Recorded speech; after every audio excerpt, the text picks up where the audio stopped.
Two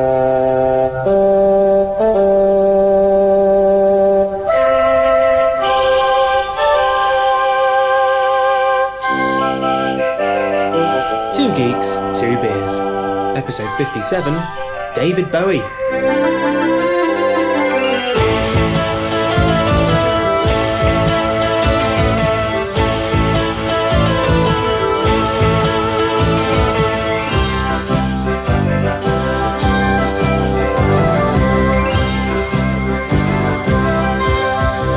He's in the oubliette. Shut up!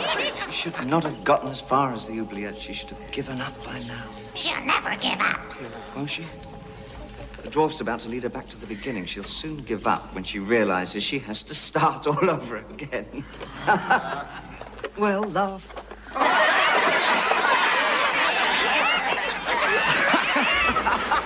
Well, ground control to Major Geeks. And welcome to episode 57 of Two Geeks, Two Beers with me, Tom, and my fellow starman, Morgan. Hello. I'm taking the reins this time. It's one of our special episodes dedicated to a particular geek icon. And this time we're doing a bit of a musical angle. David Bowie. David Bowie. You say Bowie, don't you? It is Bowie. Yeah, good. Not Bowie.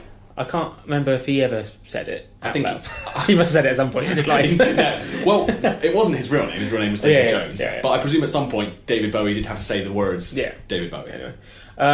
We've already done Labyrinth as part of the Dark Crystal Labyrinth super episode 29. You've done research beforehand. You went back and looked at which one it was. Pausing, what episode was it? So we're not going to delve into Labyrinth too much this episode. So if you were tuning into this David Bowie episode as a David Bowie fan, hoping we talk about Labyrinth, sucks to be you. Yeah. Look, Labyrinth is one of my all-time favourite films. See why in episode 29. You remind me of the babe. Babe with the power. Power of voodoo. You do. What? Remind me of the babe. I saw my baby. But he's such a pop culture icon, obviously, from Major Tom's various voyages. Got his Ziggy Stardust and Thin White Duke personas. His poignant Black Star goodbye. He was a true polymath, I would say. Nice. And we just wanted to honour him in some small way. And starting with beers. Of course. Right, so... Well, we should explain what happened. Yeah. So we have our semi-regular production meetings. Yeah. Trips to the pub. Twice a year. Yeah. Where we plan out what we're going to do, the next few episodes. We even try and plan beers around them. And we were sort of thinking, what could be a fitting beer for a David Bowie episode? Yeah. And we found this beer. Yeah. Fierce Stardust Galaxies. Great. Ziggy Stardust. Yeah. Perfect. Months later, I totally forgot about this and ordered Fierce Stardust Galaxies for our Blake 7 episode, for which it was equally applicable. It worked, And so I sort of stole your beers, Tom, I apologize. And then I totally forgot to order new ones. So I went to our nearby sort of wanky beer shop. And there's normally something you can get in there. Like you found Gamma Ray in there for Incredible Hulk. So I found, we've got two each. Okay, intriguing. And they're quite fancy sort of, we'll see. So you can pick your favourite. So there's one. Right. Another one. Oh, I see what you've done.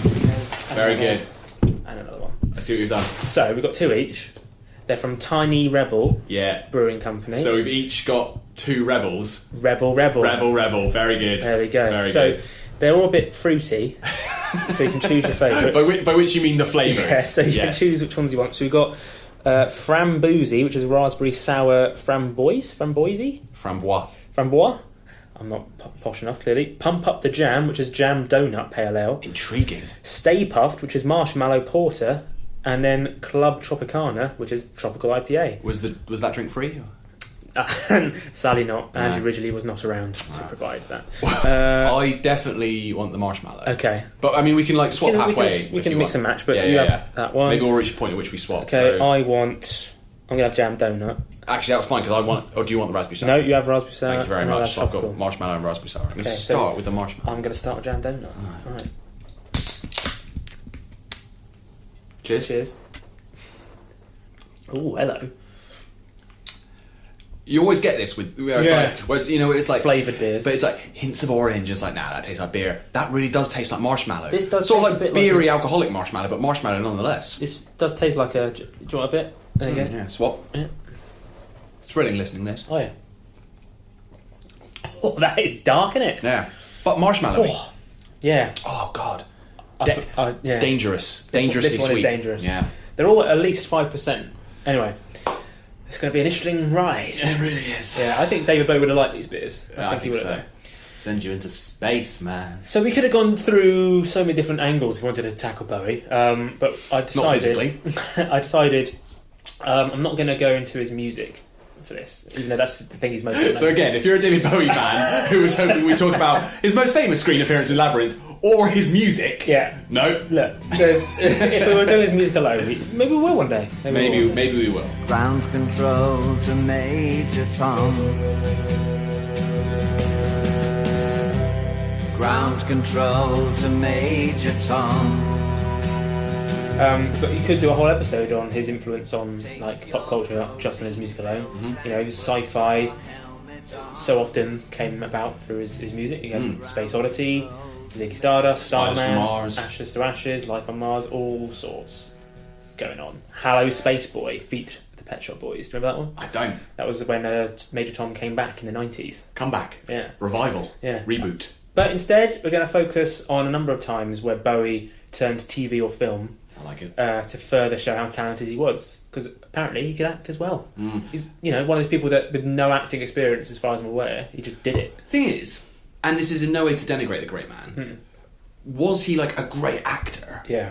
Or was he just like so fucking charismatic because he's David Bowie, he could just kind of like turn up on screen and you just be like bewitched by him? Yeah, I think he was that kind of person where, providing he got the right kind of project. Yeah. But as we'll see in this, even if the project itself was shit, he shone through. He made it worth watching. You got anything in there about roles that he was sort of almost up for and didn't get? So just before you... Yeah, go for it. I know, for example, he was first choice to play the Doctor Who villain Sharaz Jek. I'm not even reading this, by the way. It's just in there. In Peter Davison's final story, The Caves of Androzani. Who did it instead? Christopher Gable. Who, really good. Yeah. Really, one of the all-time great Doctor Who villains, but... Did he just not do it? Or? Not Bowie. I think they offered it to him and he was like, no, I'm not interested. Didn't Phil Collins almost become a baddie in Doctor Who as well? Phil Collins was allegedly on the list to play the Master in the Doctor Who 1996 TV movie with Paul McGann, but instead they got Eric Roberts. Against all odds, they got Eric Roberts. against all odds. And I actually just remembered, David Bowie, do you remember there was the whole thing where they sort of announced him as Max Zorin in the Bond film View to a Kill? Did they? And then we talked about this in a previous episode. It rings a bell. And you were probably drunk. And they sort of announced him and he was like... I'm not doing it. No. I'm David Bowie. I don't think they even... I'm David Bowie, I'm not playing Max Zorin. Bond if I'm in David Bowie's Bond films. One sip. Dear. Yeah, so he didn't do that. And then also, there was always talk that Brian Fuller, who was the showrunner on the TV show Hannibal, wanted Bowie to play Hannibal's dad at some point, but never came to pass. That would have been great.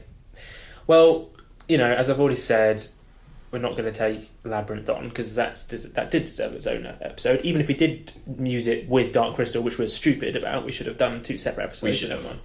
What I've done, though, I've taken 6 other times Bowie turned to cinema, find out why he did, what it was all about, and why you should check it out. It's like a listicle of an episode. Yeah. And we're not even getting into Zoolander, his brilliant cameo in that, Just a Gigolo, his title role in the 1982 adaptation of Brecht's Baal, which I know nothing about, but he did it himself. Did you say Just a Gigolo? Yeah, there was a film called Just a Gigolo that he starred in, and apparently he was very good in it. All right.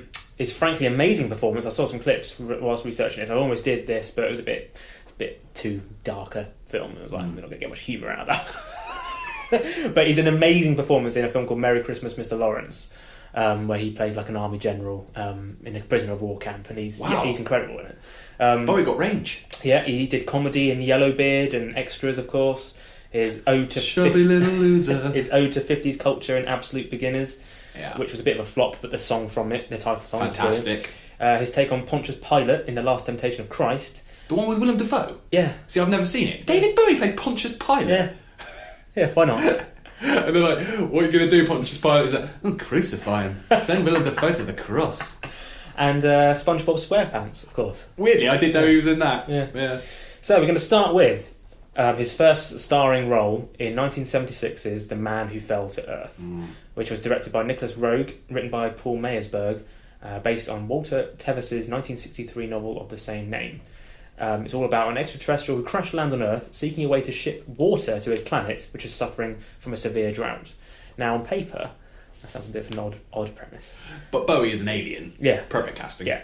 And what I like about this is that he just does it straight. And it's like, for a first... so often you get musicians who do a film, and it's normally they're playing a bit of themselves, or, a version of themselves, or something that's not too far away from what they are. Like Rita Ora in that Fast and Furious movie she was in. Yeah. Iggy Azalea as well, she did it, didn't she? Yeah. But no, you just instantly went and did a serious art house sci-fi. I mean, yeah, he was playing on that whole sort of alien vibe that he had going on. But I know what you mean. He's not playing a musician. No. It's not some kind of biopic or anything. It's proper acting. Proper acting.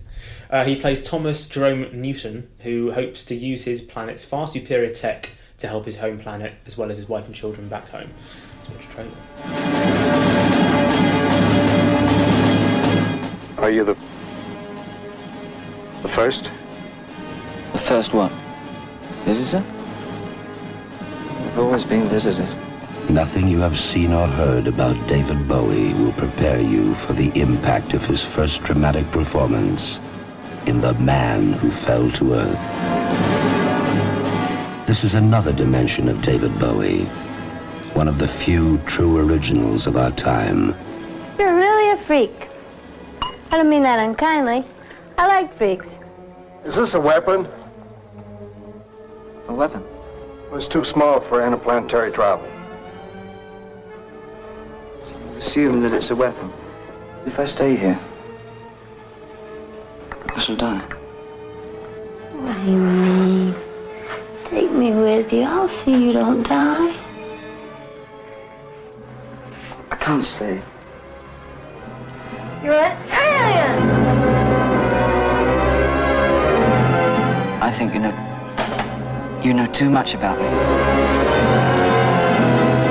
Where are you taking me? He's just like everybody else. He's a fake.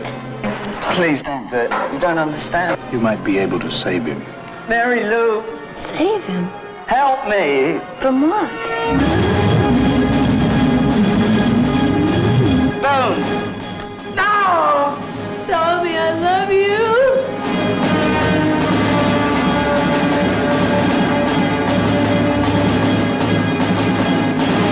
The Man Who Fell to Earth is a powerful love story, a cosmic mystery, a spectacular fantasy, a shocking, mind-stretching experience in sight, in space, and sex.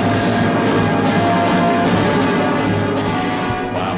A few things there. Yeah. First of all, I loved in time and space and sex. That was the... it was the 70s after That was the rejected tagline for Doctor Who.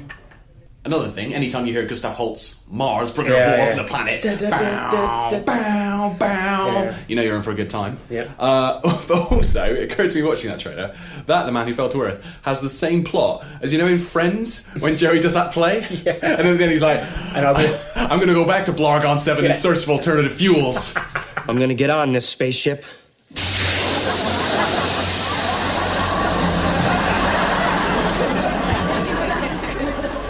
And I'm going to go to Blargon 7 in search of alternative fuels.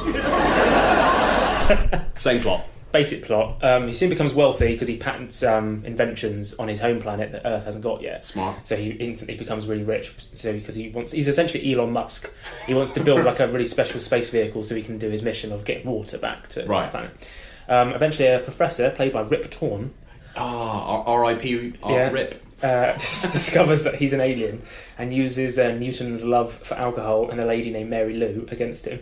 But he gets imprisoned by the government. After years of captivity, he's released. Mary Lou is now with the professor. He's broken and alcoholic. He creates like a recording, like an album with alien messages, hoping that it'll be broadcast via radio to his home planet. Despite the fact that Newton is still rich and young looking, despite the passage of many years, he's just fallen into depression and alcoholism. And the film ends with Newton just passing out in a chair. What? So, wait. I did not... See, I've never seen this movie, and I've heard a lot about it. Yeah. I didn't realise the plot was essentially he arrives on Earth. Yeah. He falls to Earth. He falls to Earth, famously. Yeah. He falls in love. Yeah. she screws him over, becomes a bit of an alcoholic, gets locked up for years, comes out, but then he's just sort of a bit of a broken man, and that's the end. Yeah. Great. Yeah. All right. I assume that's how the book goes as well. Well, you would hope so. Fun-filled ride. So Bowie, who was using cocaine during the movie's production... Where's that fact from? Was it... Well, he's talked about Self-confessed, right. was in a fragile state of mind when filming was underway, going so far as to state in 1983, "I'm so pleased that I made that film, but I didn't really know what was being made at all." He probably wasn't even following a script. He was just sort of like, muddling along, and they just turned the camera on him. Do you want to read this quote in Bowie's voice? Well, I think because I can't do it. No, and you could play an audio clip, but this is pretty much the same thing. Oh yeah, given might as well be Bowie in the room. The standard like Bowie. It's a bit bold right there. This is long. I apologise. I just threw my real self into that movie as I was at that time. It was the first thing I'd ever done. I was virtually ignorant of the established procedure, open brackets, of making movies, close brackets. So I was going a lot on instinct, and my instinct was pretty dissipated. I just learnt the lines for that day and did them the way I was feeling. Don't know what this is. It wasn't that far off. I actually was feeling as alienated as that character was. It was a pretty natural performance. A good exhibition of somebody literally falling apart in front of you. I was totally insecure with about 10 grams, open brackets, of cocaine, close brackets, a day in me. I was stoned out of my mind from beginning to end. Very good. Thank you very much. I mean, it went a bit James Stewart at some point, but... I had 10 grams of cocaine. I was stoned out of my mind from beginning to end. I was stoned out of my mind. Can we just maintain status quo? I'm high on coke. Although Bowie was originally approached to provide the music as well for the film, contractual wrangles during production caused him to withdraw from that aspect, so he just went, fuck it. So do you think they hired him because it was like... Probably. A bit like at Labyrinth, we'll get the whole Bowie package, we'll get him to do the music and the performance, and then they would... Write the theme in tune, a way, sing the theme tune. Yeah, write the theme tune, sing the theme tune. I'll write the theme tune and sing the theme tune. And then in a way, they were sort of stuck with him as an actor. Yeah. But actually, he turned in an incredible performance. Exactly. In the end, the music used in the film was coordinated by John Phillips, former leader of the Mamas and the Papas. Of course. Why not? It's since become a cult favourite. It has an 83% rating on Rotten Tomatoes, and Bowie won the Saturn Award for Best Actor at the time. There's no one else that looks like him, is there? Because in this film he's got his sort of famous kind of almost ginger hair, but he just looks slick, and he does look like an alien. He does, but in a really oddly sexy way. He looks like an alien, but in an oddly sexy way, David Bowie. Yeah. So that was The Man Who Fell to Earth. Nice. Yeah. Changing pace a bit now. Well, so no, and this, I'll be honest. Yeah. I was sort of tuned out a little bit there. This is where I'm really interested, because you think Bowie on screen, you think Labyrinth, you think The Man Who Fell to Earth. Yeah. What now? Where else are you going? How about a trip to 1982's The Snowman? Of course, The Snowman. So in case you have never seen it, I'm sure if you lived in the UK, you've seen The Snowman at some point. Sure, but I feel like they might cut out this bit. Yeah, sometimes. This is the thing. So if you don't know what it is, The Snowman is like a national institution in the UK. Originally, 1982, it was a Raymond Briggs, like a book, I guess. Like an illustrated children's book. Yeah, and then Channel 4 made an animated short film. It's like, 15, 20 minutes long? It's not that long. No, yeah, around that. And there's a whole controversy. Yeah. Because the famous song, Walking in the Air, was sung by one... Peter Orty was his name. Nice. Knowledge. Yeah. Sung by one child soprano, is that the right terminology? But then it was released... Unofficially. Unofficially? It wasn't like Channel 4 released it. Wow. It was just, they just released... There was a cover version. A couple Alec Jones going rogue. But he did the better version. He got all the credit. Yeah. Your mate, what was it, Pete? Yeah. He got none of the love. None of that. But yeah, the film's about a snowman who comes to life, and they have a great adventure, have a great time. Yeah. And, but then he melts at the end. And it's like, But actually, is it Ranking the Santas? Oh, Ranking the Santas episode. Yeah, we talk about this. Yeah, we do. He comes back. Yeah. There's a sequel in the Father Christmas, starring Mel Smith.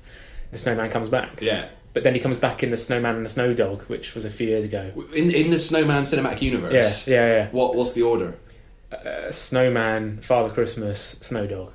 Gotcha. Yeah, the trilogy. Yeah, but yeah, if you've so you might be familiar with the film, but you might have not realised that David Bowie recorded an intro, a live action intro has a grown-up version of the young boy in the film. Who spends the time with the snowman. Yeah, so if you haven't seen it, here it is. You're still not seeing it, but you'll hear it. Yeah. This attic's full of memories for me. We spent all our summers by the seaside. And in winter, at home, by the fire. Frost on the window. And snow. Snowballs and making snowmen. One winter I made a really big snowman. He got this scarf for me. You see, he was a real snowman.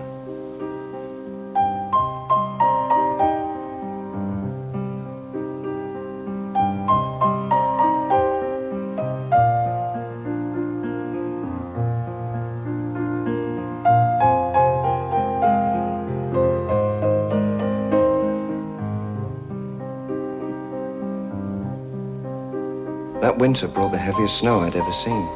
The snow fell steadily all through the night. And when I woke up, the room was filled with light and silence. And I knew then it was to be a magical day.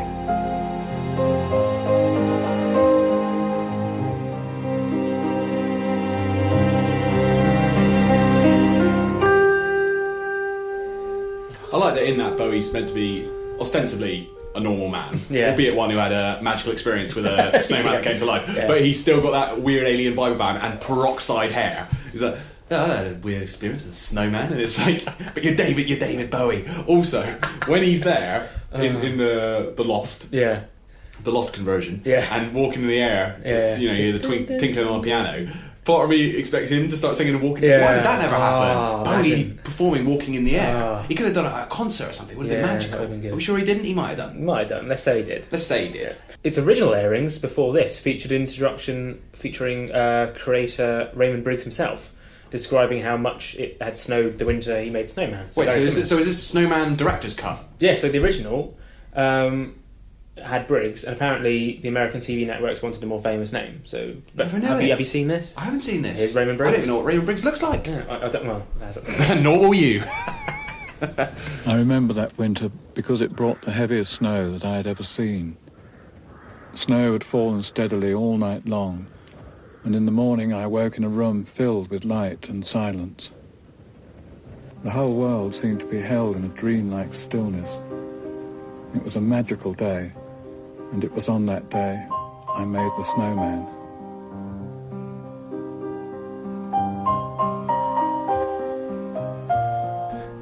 You can see where they went with Bowie, to be fair. Yeah, no offence to Nicholas, but Raymond? Who's Nicholas Briggs I was thinking of. His famous brother. Nicholas, son of Raymond Briggs. Yeah, you can see why they... That was like fucking threads! Snow fell through the night. It was a magical day. And you can't see, but it was really like murky visuals. Just you him. Can't see his face really. He just walks in with some wellies, like trudging through the muddy snow. That's really. I mean, it was sad, the snowman, but wasn't he came back famously in the Father Christmas from Mel? I almost said Mel Brooks. Move on. So a few years later, after that original version, David Bowie was featured reading a slightly different speech. However, this intro is not always shown on telly, like you said. So, to celebrate the film's 20th anniversary, Channel 4 created a new opening featuring the character of Father Christmas, remembering how he met the boy, with comedian Mel Smith reprising the role. Nice. So he came back... Part of the cinematic universe. So there was a third intro with Mel Smith. So Channel 4 used that intro from 2002 until Mel Smith's death in 2013. And they retired it out of respect. Yeah. Since then, particularly after Bowie's death in 2016, they've reintroduced the Bowie version. Right. You can see why. Yeah, it is the best one. It is the best. I haven't even seen the Mel Smith one, but I assume Bowie is the best. Shockingly though, Briggs was and is not a fan of Bowie's version at all. In 2017 he told the BBC, "I did an introduction to the Snowman film and the Americans wanted somebody more important than me, quite rightly. And they somehow got David Bowie to do it. He got it all wrong, terribly, hopeless. It didn't matter, they did it about 6 times, but it was fun meeting him, wearing his wonderful glittering pink shoes. I'd never seen pink shoes before on a man. And he said, I greatly admire your work. And I said, God, I wish I could say the same. All right, Briggs! And he said this in an interview after Bowie had died. Oh, wow. Wait, Briggs is still alive? I think so. At least he was there. It was a couple of years ago. Let's double check. Also, he didn't say that. He didn't say that. I searched Nicholas Briggs. Raymond Briggs. Big boy Briggsy, giving it the big un. I bet he didn't say that to David Bowie's face. He's 85 years old. Wow. Yeah. Raymond Briggs did not say that. Also, when he's saying it was great to meet him wearing his pink glittery shoes, Bowie or Briggs? Who was wearing the pink shoes? But I like how he said, I've never seen pink shoes before on a man. Irrelevant. Didn't he mention that? No. There you go. Well, thanks for putting me off Raymond Briggs, who we hope is still alive. Like the Snowman, a bit of a sombre end to that little segment. Next. Nicholas Briggs, if you're listening, we're sorry that we're rude about your dad. A year later, 83. Yeah. Have you ever heard of The Hunger? Yes, vampire movie. Yeah. Ingrid Pitt? Ingrid Pitt. Who's that? Oh, you're just saying the name. I thought you were confirming. Is Ingrid Pitt in The Hunger? I'll double check. She was in a lot of Hammer vampire movies. Ingrid Pitt. She was not in this film, according to Wikipedia. She was not in this film. A pointless sidebar. I think we should keep it in. Yeah, fuck it. Yeah. So The Hunger, I have to admit, I'd never heard of this film. Which stars David Bowie and does not star Ingrid Pitt. No, Ingrid Pitt. No. It's an erotic horror film directed by Tony Scott in his very first film. Wow, I didn't know that. Yeah. But Ingrid Pitt is giving away a little bit about what I watch. Right. Ingrid Pitt is in a lot of erotic vampire movies, like from the 70s. Okay, so I can understand your confusion. Right. Also stars Catherine Deneuve and Susan Sarandon. Sarandon. Deneuve, you nailed, apparently. Sarandon. Probably not, but Sarandon. It is the story of a love triangle between a doctor who specialises in sleep and aging research and a vampire couple. Obviously. It is a loose adaptation of the 1981 novel of the same name by Whitley Strieber. So it follows Miriam Blaylock, played by Deneuve, who is a vampire. She starts by, in flashbacks, drinking from victims in ancient Egypt, promising specially chosen humans eternal life as her vampire lovers. Wait, is she meant to be Egyptian, though? Don't worry about it. It's fine. It was the 70s. Well, no, it was a flashback to ancient Egypt. Doesn't mean she's from ancient Egypt. She might That's just one of the times. She might have been around for 200 years before that. Bit of a trek. Yeah. Her current companion is John Bowie, a talented cellist who she recruited in 18th century France. I'd be a talented cellist if I had that much time. If I'd live forever. I know. We'd all be talented cellists. We'd be good at everything. We would. Yeah, all the time in the world. Yeah. Anyway, here's a clip. Sarah Roberts is in jeopardy. Hey, lady. How about it? Stay with her. Help her. For she has begun to feel the awful horror of the hunger. John Blaylock. The hunger has given him everlasting life. Until now. Pray for him. Miriam Blaylock. She feeds 1 day in 7 on the unsuspecting. And soon she will turn into something that you will never be able to forget. No matter how hard and how long you try. Fear her. What have you done to me? Forever and ever. And life signs terminate right here.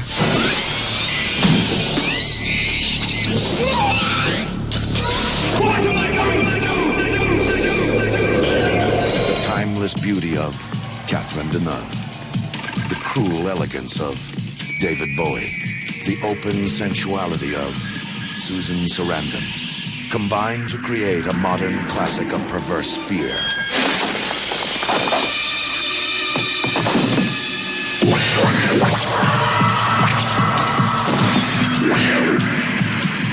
Haunting, mysterious, sensual, strange, perverse, riveting.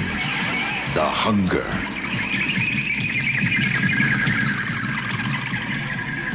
Now, that film is clearly what would be termed an erotic thriller. Yeah. But I just wanted to clarify, in case it wasn't clear from the audio, you don't actually see Susan Sarandon's open sensuality in that trailer. No. No.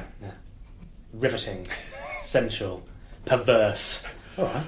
Welcome to Two Geeks, Two Beers. Do you want a basic plot? I mean, you sort of saw it in that trailer, but do you want? I'm sure it'll be sexier when you do it, Tom. All right. So now, 200 years after his turning, John begins suffering insomnia and ages years in a few days. He realises Miriam's promise that periodically killing and feeding upon human victims would give him immortality was only partially true. He will have eternal life, yet not eternal youth. He seeks out Dr. Sarah Roberts, Sarandon, who specialises in the effects of rapid ageing in primates, hoping she'll be able to reverse his accelerating decrepitude. Now, you can tell that I copied that off Wikipedia. Decrepitude? Yeah. Is that a word? Apparently. It's like ineptitude, but you're also decrepit. Absolute decrepitude. That sums us up, really, doesn't it? Yeah. Welcome to Two Geeks, Two Beers. Later, after John collapses in the basement, Miriam carries him into the attic, which is full of coffins, and places him in one. And like John, Miriam's former vampire lovers suffer an eternal living death, helplessly moaning and trapped in their coffins. Miriam's former vampire lovers would be a great name for a band. As would Absolute Decrepitude. No, Absolute Decrepitude is the name of the first album. Absolute Decrepitude. It's my absolute beginners. Yeah, nice. And then like Sarandon and Deneuve get it on, and then she sort of becomes a vampire, and blah blah blah. Willem Dafoe's in it, and he is. No, not a reunion. What's the opposite of a reunion? A de-reunion. Yeah, the thing that came the first time him and Bowie worked together, but except they didn't. But they were in the film together. They were to reunite. Yeah. I won't spoil the end in case you weirdly want to see it, because it's a bit cult, and someone listening, chances are you haven't seen it. So mainly because I can't be asked to go into the rest of the plot. Great. So Bowie was excited to work on the film, but was concerned about the final product. He said, "Do you want to do this as well?" Go on. Everyone's itching for another burst of this from there. Okay. I must say, there's nothing that looks like it on the market, but I'm a bit worried that it's just perversely bloody at some points. That's it. Nice. Yeah. But mercifully brief, that one. Weirdly, though, Howard Blake was the musical director on this film. Now, Blake, not only did he compose the orchestral score for Flash Gordon, but also the Snowman. Wow. So he reunited with Bowie a year later on something completely different. Yeah, but it's all like linked it's all together. Linked, yeah. Bowie knows what he's doing. And also, like, it's weird around Bowie, isn't it? He's got that sort of weird aura around him. Done something with him, you're connected to him for life. Yeah. The Hunger received mixed reviews upon its release, and was particularly criticised for being heavy on atmosphere and visuals, but slow on pace and plot. He described the film as an agonisingly bad vampire movie. Had a Siskel feel. Don't care. Kept quiet. Yeah, he didn't want to. Ebert had his say.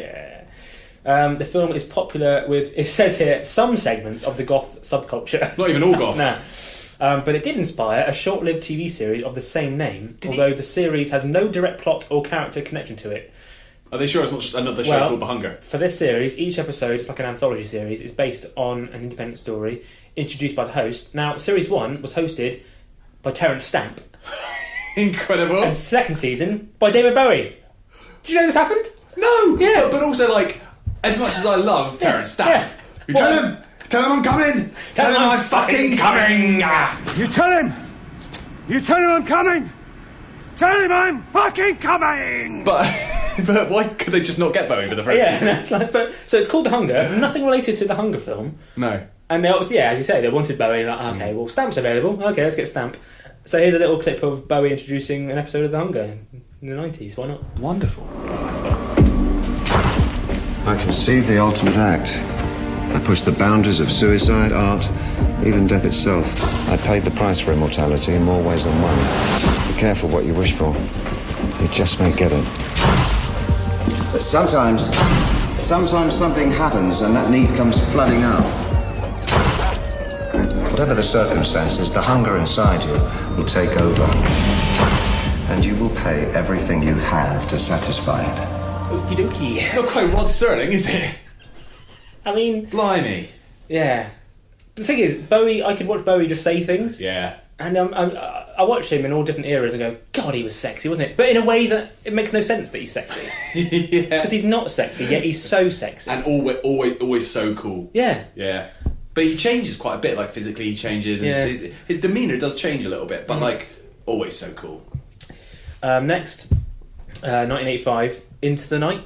Have you heard of this? No. Won't go too much into this, but it was an American comedy thriller film directed by John Landis, starring Jeff Goldblum and Michelle Pfeiffer. The film has a large number of cameo appearances made by various filmmakers and directors, including Landis himself. So Bowie's only got a small role in this as an English hitman, but it's such an underrated performance, I felt like it needed some sort of love. Yeah. And I just wanted to bring it up, if nothing alone...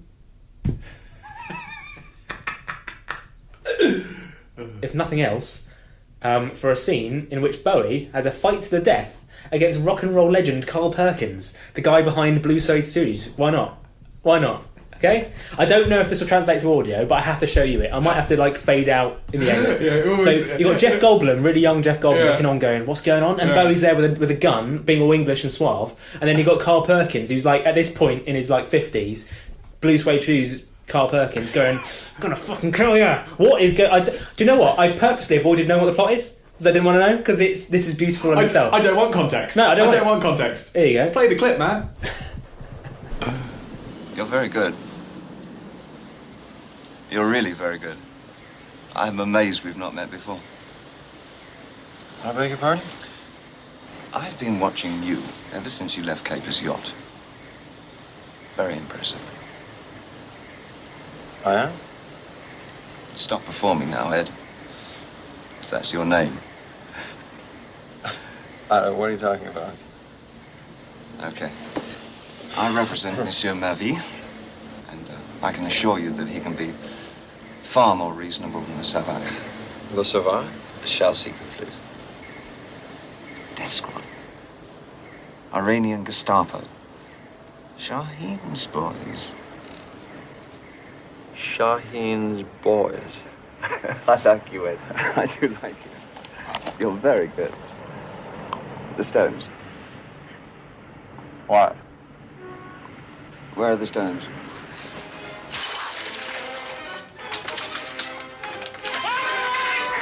Let's not do anything rash, Ed.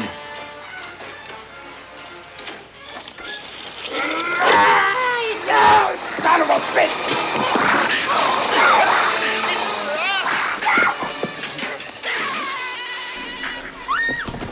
Well, that was interesting. Yeah, a couple of tips there. So first you had Bowie talking to Jeff Goldblum, and he sort of quotes Frankie Four Fingers off Snatch with the Michael, where's the stone? Where is that stone?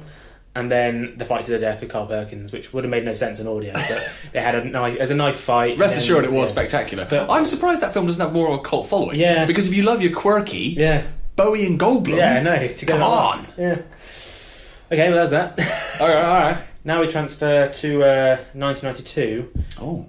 Twin Peaks, Fire Walk With Me. Now, Yes, I did know. have to admit, I know fuck all about Twin Peaks. Well, this is going to be riveting then. So I'm just going to explain what I know. Okay. You might need to help me, because I think you know a little bit more than I do. I wasn't prepped for this, okay, great.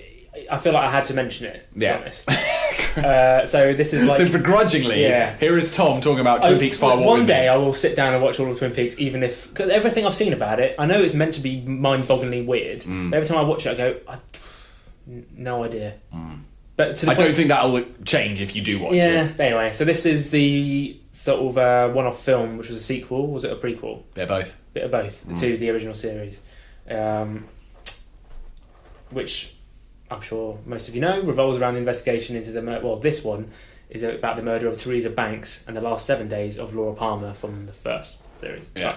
So, Bowie plays Philip Jeffries, who, in the film, suddenly exits an elevator in the FBI office 2 years after he disappeared.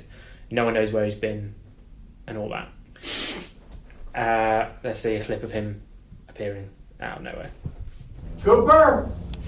Meet the long-lost Philip Jeffries. You may have heard of him at the Academy. Well, now, I'm not going to talk about Judy. In fact, we're not going to talk about Judy at all. Gordon? I know, Coop. Stand fast. Who do you think that is there? Suffered some bumps in the old noggin, eh, Phil? What the hell did he say, Albert? That's Special Agent Dale Cooper. Where in the hell have you been, Jeffrey? I sure as hell want to tell you everything, but I ain't got a whole lot to go on. But I will tell you one little bitty thing. Judy is positive about this. How interesting. I thought we were going to leave Judy out of it. Albert, sit down, Jeffries. Listen up, listen carefully. I've been to one of their meetings. It was above a convenience store. Whose meeting? Where have you been? Jeffries, you've been gone damn near 2 years. It was a dream. We live inside a dream. I feel like in many ways that's the least Bowie performance of all of them. Yeah. He's certainly not coasting on being David Bowie in that. No. He's putting in a proper performance. Yeah, the accent. The accent. Maybe I'm just being wowed by the fact that doesn't sound like David Bowie. But it just feels a little different. Makes no sense to me. It doesn't make any more sense if you've seen Twin Peaks. Like most films, if you haven't seen it but we're researching a thing, you can do it enough and sort of get a brief synopsis and not so much with Lynch. But did you know that when they were bringing Twin Peaks back a couple of years ago? Yeah, I'll leave you to it. Well, so his character is apparently frequently mentioned in the 2017 series. Yeah, which reveals that apparently. I hope this makes sense to you. His character was the original leader of the Blue Rose Task Force and was involved in the first Blue Rose case. Yeah, that makes sense. Okay. It's not there's no point. It's not worth explaining. With the death of Bowie, Jeffries is depicted as apparently a grey orb It says, a grey orb right by a giant steaming kettle in a room above the convenience store. Does that make sense? All right. No, I mean, no, but yes. Okay. Apparently he was approached to reprise the role, but he declined due to his sad cancer diagnosis, which was not known at the time. However, he did give permission for his scenes in the film to be reused, as long as his voice was dubbed by an actor of that, from where his character is from. Wait, he demanded he be dubbed? Yeah. All right. So, apparently footage from his scene in the FBI headquarters was reused in the series, in which his voice was dubbed by Nathan Frizzell, who also provided Jeffrey's voice in new scenes featuring the character. And part 14 was dedicated to Bowie's memory. There you go. Bowie said this of his part in the film. Do you want another one? Do you want another quote? One last it's one. It's a little one. One last one. All right, there you go. Little treat. There you go. They crammed me. I did all my scenes in 4 or 5 days because I was in rehearsals for the 1991 Tin Machine tour. I was only there for a few days. That was it. That was it. Yeah, very good. Right, well, there you go. Cool. Yeah, little trip. Do you think we'll ever do Twin Peaks? Do you know enough about Twin Peaks? I will by the time we do it. Because I think that would be amazing. Because I know fuck all, and you trying to explain, it'd be worse than The Prisoner. Yeah, I think it would make you angrier than The Prisoner, and I'm worried you might attack me. We've got to try it. Okay. Do we? Finally, 2006, a bit of a time jump. The Prestige. I can do a trick. Greatest trick you've ever seen. Christian Bale talking in his actual voice, which sounds really bad. Which sounds like more fake than his fake American accent. Yeah. He's a Welshman who speaks in a fake sounding Cockney accent, and his American accent sounds more real than either of those combined. Bizarre. So, in case you don't know, a psychological thriller directed by Christopher Nolan from a screenplay adapted by his brother Jonathan of Person of Interest fame. Jonah Nolan. Is that what it's known as? Yeah, nickname. Jonah Nolan. From Christopher Priest's 1995 novel of the same name. It follows, I don't remember who plays which, Robert Angier, Jackman or Bale, and Alfred Borden, Jackman or Bale. Look it up! Lazy! Can't be arsed. Who does, I don't know who plays the main character in The Prestige. Let's have a look. Talk amongst yourselves. So Bale is Borden, Jackman is Angier. Right. Rival stage magicians in London at the end of the 19th century. Obsessed with creating the best stage illusion, they engage in competitive one-upmanship with tragic results. Because Christian Bale can do a trick. Yeah. It's a great trick you've ever seen. Yeah. Again, not even sure if that's a real line in the film, but that's my main takeaway from The Prestige. Now, we won't ruin it for you. No, good ending. We might do an episode of The Prestige one day, because it is like a one-off brilliance in its own way. It is a one-off brilliance. Yeah. If someone put me on the spot and said, describe The Prestige, I would say, it's a one-off brilliance. Yeah. Brilliance is a noun. Yeah. Do you know what's annoying? What? My next sentence? The film stars Hugh Jackman as Robert Angier, Christian Bale as Alfred Borden. Well, at least you had done the research. You were sloppy in my delivery. But you weren't ill-informed. Yeah. And David Bowie as Nikola Tesla. Yeah. So Bowie plays famous inventor, electricity... dude, man, Tesla. There was a recent film about Tesla, wasn't there? It was Cumberbatch and Tom Holland and the Current War. The Current War. Yeah. I didn't realise it was about Tesla. I think it was about Tesla. The Current War. I assume they mean like the war that's happening right now, but it just makes me think of like the Raisin War. Well, like you think of the like you're in a school canteen throwing currents at each other. The Current War. No, it's the electricity current, isn't it? Oh, is that what it is? Yeah, the Current War. So many meanings to the word current. Depth. Yeah. So yeah, he only appears in like a couple of scenes, but he again, his charisma is there to be seen. Lovely moustache as well. Yeah, he looks great. So for Tesla, Nolan wanted someone who was not necessarily a film star, but was, in quotes, extraordinarily charismatic. Nolan said that David Bowie was really the only guy I had in mind to play Tesla because his function in the story is small but very important. He contacted Bowie, who initially turned it down. A lifelong fan, Nolan then flew to New York to pitch the role to Bowie in person, telling him that no one else could possibly play the part. And so Bowie I'll said scrap yes. the film if you don't do it, Yeah, or at least write Tesla out of it. He said yes after a few minutes. So Nolan told Entertainment Weekly, Tesla was this otherworldly, ahead of his time figure, and at some point it occurred to me that he was the original man who fell to Earth. As someone who was the biggest Bowie fan in the world, once I made that connection, he seemed to be the only actor capable of playing the part. He had that requisite iconic status, and he was a figure as mysterious as Tesla needed to be. It took me a while to convince him. He turned down the part the first time. It was the only time I can ever remember trying again with an actor who passed on me. So normally, if you turn down Nolan, fuck you. He's one chance Nolan. Yeah. Do you want a couple of clips of Bowie in The Prestige? I would love a couple of clips of Bowie in The Prestige. I need something impossible. You are familiar with the phrase, man's reach exceeds his grasp. Is a lie. Man's grasp exceeds his nerve. Society only tolerates one change at a time. First time I tried to change the world, I was hailed as a visionary.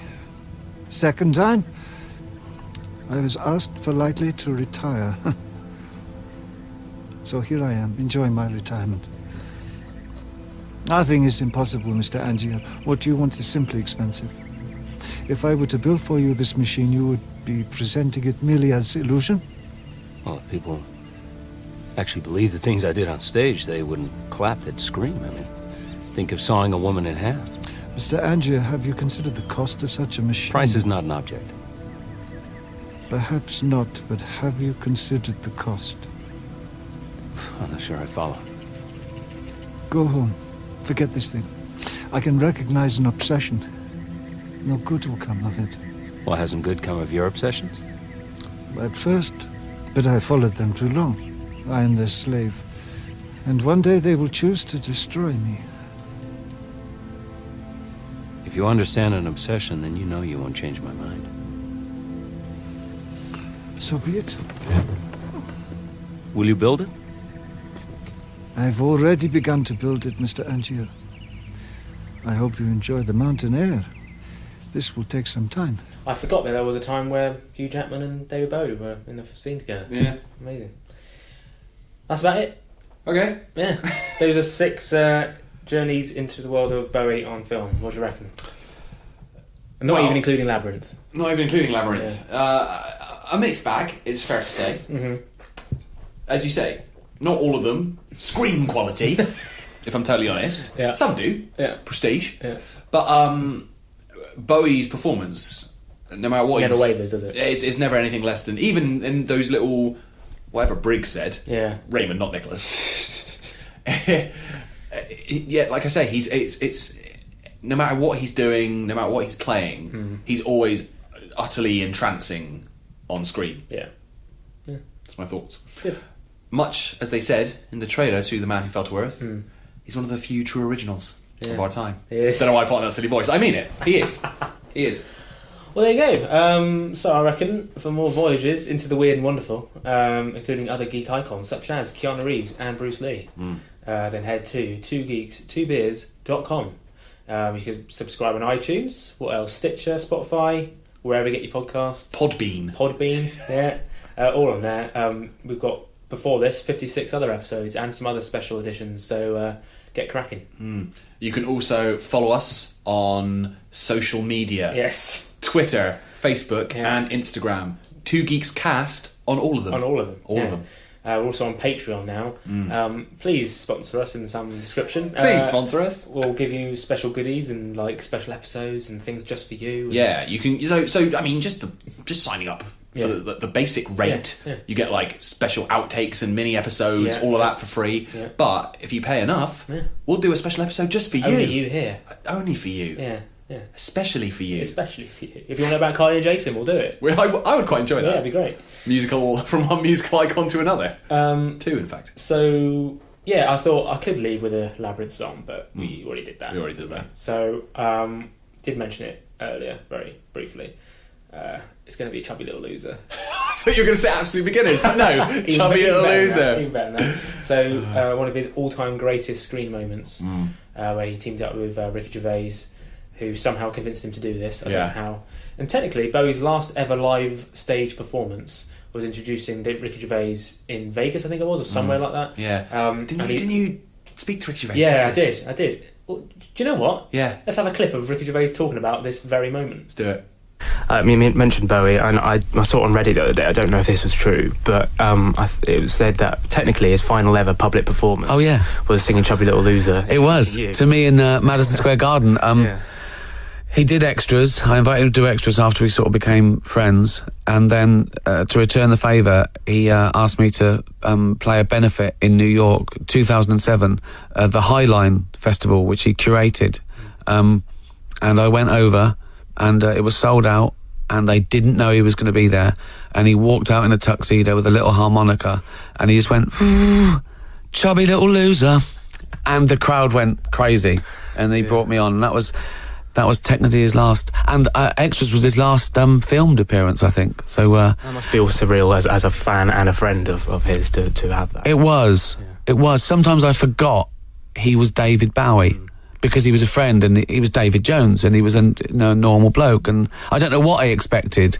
I think people think he sits around in a silver suit with his orange hair. He's just a guy who was brilliant at what he did, and he never stopped. He never stopped creating. He never let me down. I remember we went to his place in New York, myself and Jane, my girlfriend, and he was making us a coffee, and which is already weird, isn't it? And there was a big sort of pewter statue in his obviously his apartment is as amazing as you'd imagine. There was a huge statue. And I went, oh, what's that? He said, oh, yeah, that's an artist. He was trying to do sort of like, you know how Picasso did 3D and 2D? Well, he tried to flip that and do Picasso 2D on a 3D. He went, anyway, my daughter likes to hit that with a hammer. Where am I? What am I? What are we doing? Informative, eh? Wow. Yeah. So yeah, his very final performance was technically singing Chubby Little Loser on stage.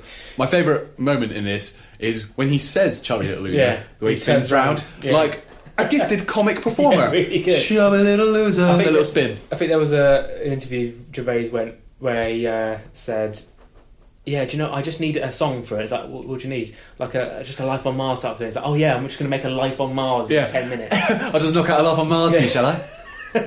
So anyway, we'll leave you with Chubby Little Loser, whatever you want to call it, Chubby Little Fat Man, whatever. One of his most underrated moments. Just to leave you with a bit of the opposite of the Snowman. Yeah. Like a nice little Bowie glow. Exactly. A glowy. Very good. Yes, so do I. It's brilliant, Linda. Hi. I was just saying that I'm an entertainer too. Oh yeah? What do you do? I'm in a sitcom. It's called When the Whistle Blows. Have you seen it? I haven't, no. Is it any good? Nice shit. Oh, just riffraff everywhere. Not going down too well, huh? It's getting 6 million viewers. I mean, it's not exactly how I meant it to be, because the BBC have interfered and sort of chased ratings and made it the lowest common denominator sort of comedy, sort of catchphrases and wigs. And I think I've sold out, to be honest. But yeah, it's difficult, isn't it, to keep the integrity when you're going for that first. Little fat man who sold his soul. The little fat man who sold his dream. Chubby little loser. Chubby little loser. National joke. No, not chubby little loser. No. Pathetic little fat man. No one's bloody laughing. The clown that no one laughs at. They all just wish he died. He's so depressed at being useless. The fat man takes his own life. No. He's so depressed at being hated. Fatty takes his own life. Fatso. Fatso, I like Fatso. Yeah, let's go with Fatso. Fatso takes his own life. He blows his bloated face off. No. He blows his stupid brains out. but the twat probably miss. Yes, Linda, I like that. Yeah, so do I. It's brilliant, Linda. He sold his soul for a shot at fame. Catchphrase and wig and the jokes are lame. He's got no style, he's got no grace. He's banal and facile, he's a fat waste of space. Yeah. Everybody sing that last line. 1, 2, 3. He's banal and facile, he's a fat waste of space. See his pop, no space. Pop, pop, pop, pop, again. See his pop, no space. Yeah, pop, pop, pop, pop, again. See his pop, no space. Pop, pop, pop, pop, pop. The little fat man with the pop, no space. Pop, pop, pop, pop. Little fat man, no space. Hey, pop, pop, pop, pop, pop. He's a little fat man, no space. Pop, pop. Better than Laughing Gnome, anyway. Hey, don't diss the Laughing Gnome, eh? Oh, what are the lyrics of Laughing Gnome? Underrated, that. What I like about Laughing Gnome is that he has his little jokes in the middle of it. Right. So he goes... just to entertain himself. I ought to report you to the gnome office. He says. And he goes, what's that clicking noise? That's Fred. He's a metronome. It is good. And then, didn't they teach you to get your hair cut at school? You look like a rolling gnome. Not at the London School of Economics. It's all good stuff. Yeah. It's all good stuff.